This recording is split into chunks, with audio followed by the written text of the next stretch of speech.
Tu sais, j'étais pas encore rendu humoriste. Puis là, j'allais dans des bars avec mes chums. Puis là, des fois, j'étais trop sous. Puis là, je criais des affaires. Puis là, man, il y a un gars qui savait retourner. Il est comme, man, si toi, tu veux, tabarnak, ferme donc ta gueule. Puis là, mon chum se retourne et fait, non, dude, tu comprends pas.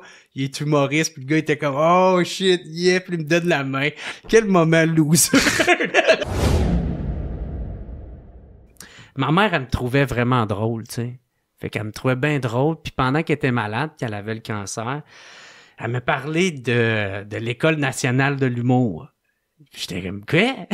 Quoi? Merde, une école de l'humour? C'est quoi? C'est-tu Poudlard, tabarnak? Puis, fait comme, non, tu sais, il y a une école d'humour, puis j'étais comme, mais voyons donc. Parce que moi, mes parents sont professeurs, les deux. Fait que les deux ont tout fait pour essayer de raccrocher ses enfants à l'école, le milieu scolaire le plus longtemps possible, puis ça a pas bien réussi parce que mon frère, il avait lâché l'école, puis moi, j'ai voulu le suivre, fait que tu sais, au secondaire 4, il me restait 1 an, j'aurais dû finir mon secondaire, mais je m'en calissais, j'étais allé aux adultes, je suis comme, je m'en calisse, m'allais finir mon secondaire aux adultes, j'ai fait 3 semaines, alors ça, je suis parti dans la construction, là. Fait que quand elle a su que tu voulais devenir humoriste, elle s'est dit, il faut que je rattache ça à l'école. C'est pour ça l'école nationale de l'humour. Non, c'est ça, c'est que j'ai jamais voulu être humoriste. C'est elle qui me trouvait drôle, puis c'est elle qui a fait comme, hey, je pourrais peut-être essayer de l'enligner vers ça. Ouais, ben excuse, fait que c'est ça, tu sais, que... Fait que, mais moi, humoriste, je savais même pas si c'était une job. Tu sais, je sais pas pourquoi, moi, dans ma tête, c'était comme quelqu'un de drôle, puis avec quelqu'un qui fait bien de l'argent, qui est un producteur, qui fait comme, hey, toi, t'es drôle, m'a fouette 200 000 dans toi, on part en tournée. Tu sais, j'avais une idée un peu préconçue de tout ça, mais, fait que, tu sais, quand je me suis, là, c'est quand que ma mère m'en a parlé, c'est là que j'ai commencé à vouloir comme chercher ça c'était quoi, puis ah ouais, telle affaire, puis là je faisais Chris, il y a des cours du soir, fait que bref, ça restait un peu de même sur l'étagère là, tu sais, cette idée-là. Mais quand elle est décédée, là 1 an après, j'ai comme réfléchi un peu à ça, puis je me suis comme préparé à partir à Montréal pour aller faire les cours du soir. Fait que j'ai fait les cours du soir, puis ça a été tu sais, ça a été un peu une révélation parce que j'ai fait comme tabarnak. J'haïs le côté pédagogique, mais par exemple, j'aime vraiment ça, le côté technique de faire des blagues, puis des règles de 3, ouais. Puis pour vrai, je pense que le fait que ma mère était partie, puis le fait que t'es incroyablement détruit dans ce moment-là, ben, j'étais comme un peu prêt à foncer, puis genre, j'étais comme un peu naïf de... Tu sais, moi, Montréal, ça me faisait vraiment peur, mais c'est comme, je sais pas, je pensais pas à ça, me dire, the sky is the limit, on va pouvoir peut-être réussir, puis je sais pas, j'étais comme... J'ai jamais su comme quel chemin prendre pour me rendre à telle place, mais je connaissais la destination. Tu sais, moi, dans ma tête, c'était clair que, ouais, moi, être célèbre, ça va marcher, moi, l'avoir, mon affaire. Mais j'ai aucune idée par où y aller, puis je faisais y aller au tas. Puis je suivais mon instinct. Là, t'avais 20 ans, à peu près? C'est ça, 19, 20 ans? Ouais, ma mère, ouais. Fait que, ouais, je devrais avoir 20 ans quand j'ai commencé à faire ça, les cours du soir. C'était qui les profs qu'il y avait là-bas? Il y avait Mario Rock. Mario Rock qui était là de le gros show là avec Mike Ward, oui. Lui il donnait le cours de création. Il donnait le cours de création, puis c'est le premier cours que j'ai pris parce que j'ai fait comme 2 sessions, mais à chaque session, je prenais 2 cours parce que qu'est-ce que je faisais? Moi, j'habitais pas encore ici à Montréal, fait que je faisais les cours du soir en pognant un le mardi puis le mercredi, puis je pognais une nuit d'hôtel genre dans un petit motel cheap, là.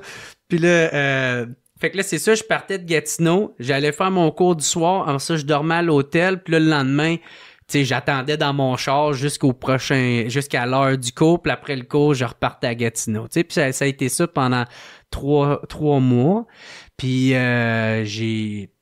c'est ça, là, il y avait Mario Rock, mon premier cours que j'ai fait, j'étais tellement stressé, là, je pensais tomber sans connaissance, j'étais énormément stressé.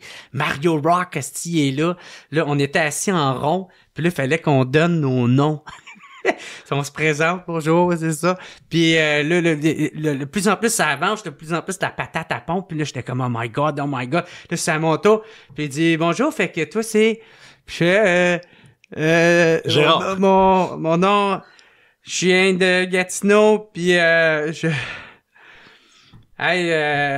on peut passer au prochain, man. J'étais tellement pas à l'aise. Hey, j'étais stressé. Je me souviens même plus comment ça s'est passé. J'étais juste énormément stressé, man. Puis finalement, ça a passé. Puis je me suis mis de plus en plus à l'aise. Puis c'était le fun parce que c'était un cours qui était comme un peu... je trouve qu'il était un peu n'importe quoi. Comme on essayait toutes sortes d'affaires. Puis c'était comme introduction à l'humour. Fait que...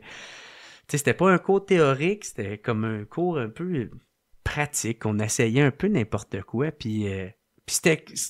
aujourd'hui, je le referais pas, ce cours-là, mais c'était bon qu'il y avait un genre de petite éponge, genre, entre vraiment faire des shows, mettons, parce que le premier spectacle que tu fais, man, t'es pétrifié, là, man, de faire ça, là, fait que...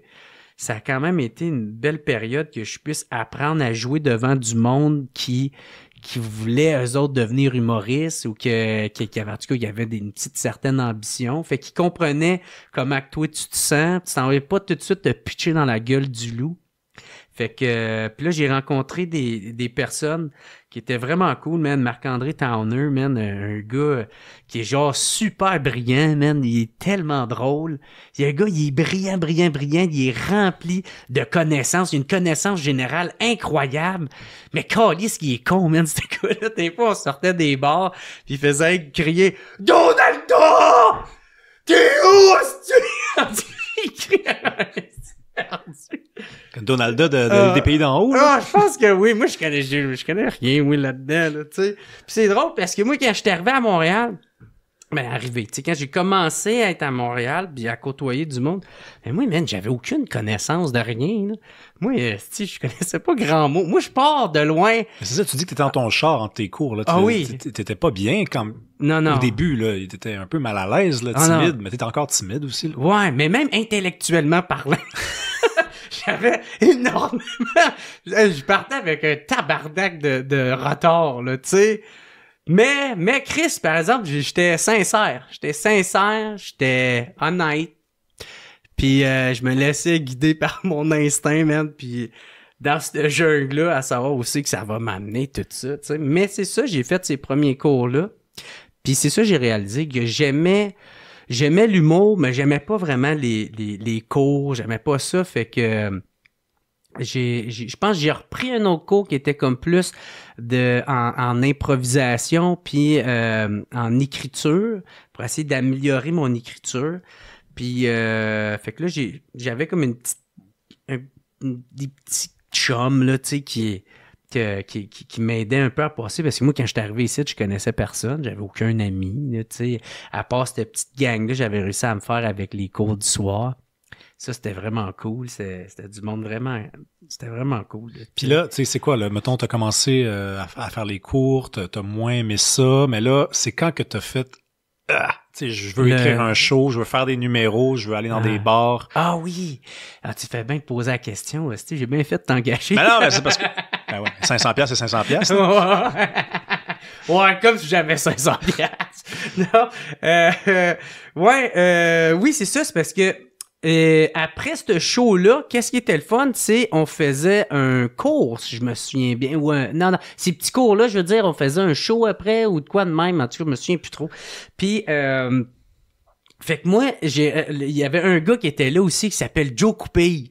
Puis Joe Coupé, merde, lui, en tout cas, j'espère qu'il le prendra pas mal, mais tu sais, on connaissait rien, esti, man. On n'était pas drôle, esti, tu sais. Fait que on rushait. Mais est-ce qu'il voulait, man, ce gars-là? Il voulait, là, pis il était motivé, là. On va faire des tournées de spectacle, je vais appeler des bars, pis fait que le côté un peu entrepreneuriat, lui, il l'avait. Moi, c'était un peu plus, maintenant, je voulais me concentrer sur écrire un bon texte. Mon focus était plus par là, mais quand qu'on a fait comme la connaissance, mais lui, il voulait vraiment qu'on parte d'une soirée du monde. Puis moi, à Gatineau, j'avais un petit fanbase, tu sais. Moi, je disais au monde que j'étais humoriste. J'avais même pas encore fait un esti de show, là, tu sais. En tout cas, c'est que ça fait loser quand je regarde ça avec le détour, man, avec le recul. C'était tellement drôle. J'étais des fois, tu sais, j'étais pas encore rendu humoriste. Puis là, j'allais dans des bars avec mes chums. Puis là, des fois, j'étais trop sous. Puis là, je criais des affaires. Puis là, man, il y a un gars qui savait retourner comme, man, si tu veux, tabarnak, fends donc ta gueule. Puis là, mon chum sort tout et fait, non, dude, tu comprends pas. Il est humoriste. Puis le gars était comme, oh shit, yeah. Puis il me donne la main. Quel moment loser. Ouais, mais un humoriste, c'est un peu un show-off, là.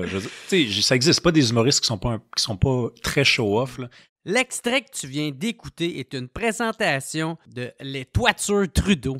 Que ce soit pour un projet commercial ou résidentiel, l'entreprise Les Toitures Trudeau est votre partenaire de confiance pour vos toitures plats, solides et esthétiques. Ils utilisent des matériaux de haute qualité pour garantir une performance optimale. Expertise professionnelle, solutions sur mesure, services rapides et fiables. Confiez votre toit plat à des experts passionnés par la satisfaction client. Contactez-les dès aujourd'hui et découvrez pourquoi ils sont les numéros 1 pour vos besoins en toiture. Allez au www.lestoiturestrudeau.com parce qu'il faut un toit solide pour protéger ce qui vous compte le plus.